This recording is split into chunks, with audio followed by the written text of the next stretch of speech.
বিসমিল্লাহির রহমানির রহিম। আসসালামু আলাইকুম everyone, welcome to Jewel homeo হল। আজ আপনাদের মাঝে নতুন একটি ভিডিও নিয়ে আলোচনা করব। ভিডিওটি হলো how to get rid of leg pain, কীভাবে পা থেকে কাটা দূর করা যায়। দেখেন এভরিওয়ান, এটি একটি গুরুত্বপূর্ণ একটি ভিডিও। কাটা বিভিন্ন ধরনের হয়ে থাকে, যেমন খেজুর গাছের কাটা, বাঁশের ছালের কাটা, মাছের কাটা, পিন, পিরিক, লোহা ইত্যাদি বিভিন্ন ধরনের কাটা হয়ে থাকে। সো এভরিওয়ান, এই কাটা আমাদের পায়ে ফুটলে আমরা কীভাবে তা থেকে মুক্তি পেতে পারি। যেমন দেখা যাচ্ছে একজন ব্যক্তি হঠাৎ যদি চলাফেরা করে এবং চলাফেরা করার ফলে পায়ে যদি কোনো কিছু কাটা জাতীয় ফুটে এবং খুব ব্যথা করে এবং খুব স্পর্শকাতর, হাত দিয়ে ছোঁয়া যায় না, এসব লক্ষণে আমরা প্রাথমিকভাবে যে ওষুধটি খেতে পারি সেটা হলো হিপার সাল্ট 30। আমরা 2 ফোঁটা করে সকাল বিকাল 2 বার সেবন করতে পারি।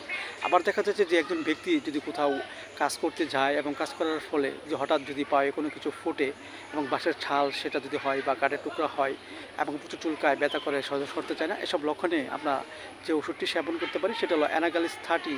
আমরা 2 ফোঁটা করে সকাল বিকাল 2 বার সেবন করতে পারি।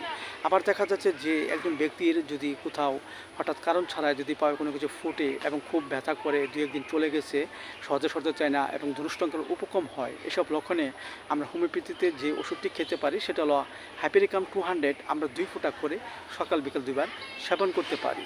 এতে করে অনেক অংশে আমাদের পায়ে যদি কোনো কিছু থাকে তা আস্তে আস্তে বের হয়ে যাবে। এবং পাশাপাশি আমরা একটি হোমিওপ্যাথি বায়োকেমিক বড়ি খেতে পারি, সেটা হলো সাইলোসিয়া 6-এর 4টি করে বড়ি চিবিয়ে আমরা হালকা গরম কুসুম পানি সহ সকাল বিকাল 2 বার সেবন করতে পারি।